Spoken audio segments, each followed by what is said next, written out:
সন্দেশখালী আসছে জাতীয় তফসিলি উপজাতি কমিশন। ইতিমধ্যেই সন্দেশখালীর ঘটনায় রাজ্যকে নোটিশ কমিশনের। আগামীকাল আসছেন কমিশনের চেয়ারপারসন। এই মুহূর্তের বড় খবর, রাজ্যকে নোটিশ পাঠালো জাতীয় তফসিলি উপজাতি কমিশন এবং সন্দেশখালী কাণ্ডে তৎপর জাতীয় তফসিলি উপজাতি কমিশন। আমাদের সঙ্গে এই মুহূর্তে টেলিফোন লাইনে রয়েছেন আমাদের অ্যাসিস্ট্যান্ট নিউজ এডিটর সৈকত আইন। সৈকত, এবার সন্দেশখালী কাণ্ডে তৎপরতা দেখাচ্ছে জাতীয় তফসিলি উপজাতি কমিশন, কি জানাচ্ছ? যে খবর এনকেটিভি বাংলা প্রথম ব্রেক করেছে, তুমি জানো ইতিমধ্যেই তিনটি জাতীয় স্তরের কমিশন তারা সন্দেশখালীর মাটিতে এসেছে।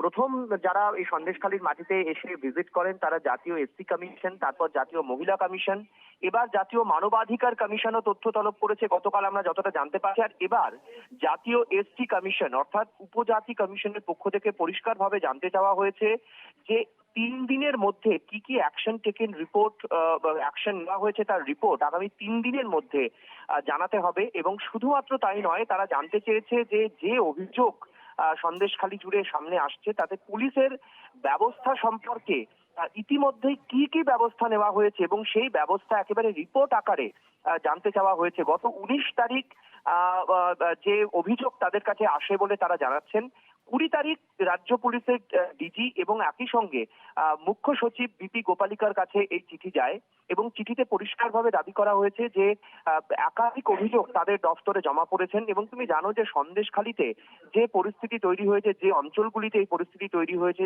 16টি গ্রাম পঞ্চায়েত এলাকা বা 16টি গ্রামের মধ্যে 8টি এলাকা জুড়ে সব থেকে বেশি অভিযোগ সামনে আসছে। তার মধ্যে যেমন পাত্রপাড়া রয়েছে, এরকম বেশ কয়েকটি অঞ্চল রয়েছে। সেখান থেকে যে অভিযোগগুলো সেগুলো কিন্তু মূলত আদিবাসী অধ্যুষিত অঞ্চল এবং সেখানে তুমি দেখতে পাচ্ছ একের পর এক বিভিন্ন যে কমিশন আসছে তাকে কটাক্ষ করছে রাজ্যের শাসক দল তৃণমূল কংগ্রেস। কিন্তু কেন্দ্রের পক্ষ থেকে পাল্টা চাপও কিন্তু জারি রয়েছে। তুমি জানো যে জাতীয় মহিলা কমিশন এবং একই সঙ্গে এসসি কমিশনের পক্ষ থেকে রাষ্ট্রপতি শাসনের সুপারিশ করা হয়েছে। অর্থাৎ কেন্দ্রের চাপ যে বহাল রয়েছে সেটা পরিষ্কার।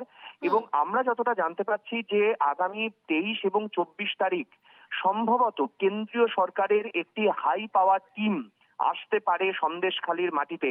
সেই কমিটিতে থাকতে পারেন, সেই টিমে থাকতে পারেন প্রাক্তন বিচারপতি, থাকতে পারেন আইপিএস অফিসার, থাকতে পারেন মানবাধিকার কমিশনের আধিকারিকরাও থাকতে পারেন। এই রকম খবরও কিন্তু আমরা সূত্র মারফত পাচ্ছি। ফলে কেন্দ্রের পক্ষ থেকে যে চাপ রয়েছে সেই চাপ কিন্তু বহাল রয়েছে। পাশাপাশি তুমি জানো যে প্রধানমন্ত্রী আগামী 7ই মার্চ তিনি বারাসাতের একটি মহিলাদের অনুষ্ঠানে তিনি বক্তব্য রাখার কথা রয়েছে এই সন্দেশখালী ইস্যুতেই। ফলে সব মিলে কেন্দ্রের যে চাপ সেই চাপ কিন্তু বজায় রয়েছে। এবার জাতীয় উপজাতি কমিশন তারা কিন্তু আগামীকাল আসছেন। এর মধ্যেই তুমি জানো 144 ধারাও জারি রয়েছে। রাজনৈতিক ব্যক্তিরা যারা প্রবেশ করতে চাইছেন তাদের বিভিন্ন ক্ষেত্রে বাধার মুখে পড়তে হয়েছে। এসসি কমিশনও তারা অভিযোগ করেছিলেন, মহিলা কমিশনও অভিযোগ করেছিলেন যে তাদের ঢোকার ক্ষেত্রে প্রাথমিকভাবে সমস্যা তৈরি হলেও পরবর্তীতে তারা সেখান থেকে ডেটা সংগ্রহ করতে পেরেছেন, 18টি অভিযোগ দায়ের করাতে পেরেছেন। এই পরিস্থিতিতে দাঁড়িয়ে ফলে সন্দেশখালীর মাটিতে কেন্দ্রীয় চাপ অব্যাহত রয়েছে। এখন দেখার এই কেন্দ্রীয় চাপ ক্ষেত্রে কেন্দ্রীয় সরকার কি পদক্ষেপ নেয়, অথবা রাজ্যপাল কেন্দ্র সরকারকে যে রিপোর্ট দেওয়ার কথা তিনি জানিয়েছিলেন সেই রিপোর্টেই বা কি রয়েছে আমরা নজর রাখবো।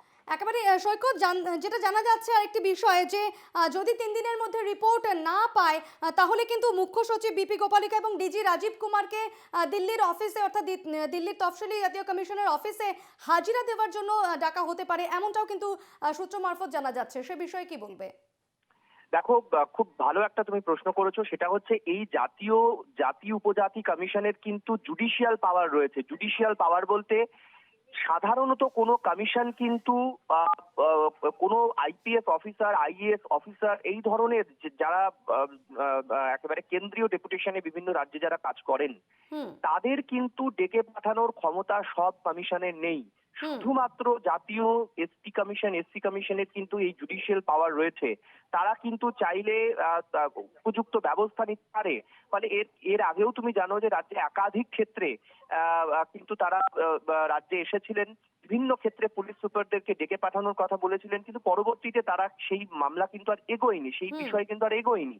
এক্ষেত্রেও তারা কিন্তু হুঁশিয়ারি সুরেই বলে যাচ্ছেন যে যদি নোটিশের জবাব তারা না পান, উপযুক্ত উত্তর যদি রাজ্য সরকারের পক্ষ থেকে না পাওয়া যায়, তারা পরবর্তী পদক্ষেপ নেবেন। কিন্তু এটাও সত্যি, বাংলায় একাধিক এরকম ঘটনা ঘটেছে যেখানে তারা কিন্তু হুঁশিয়ারি সুরেই বলেছিলেন যে তারা তলব করবেন, তারা পদক্ষেপ গ্রহণ করবেন, কিন্তু বহু ক্ষেত্রে কিন্তু কোনো পদক্ষেপ গ্রহণ করা হয়নি। ফলে এক্ষেত্রেও সেটাই হবে কিনা আমরা নজর রাখবো। একেবারেই বেশ, আপাতত ধন্যবাদ তোমাকে সৈকত।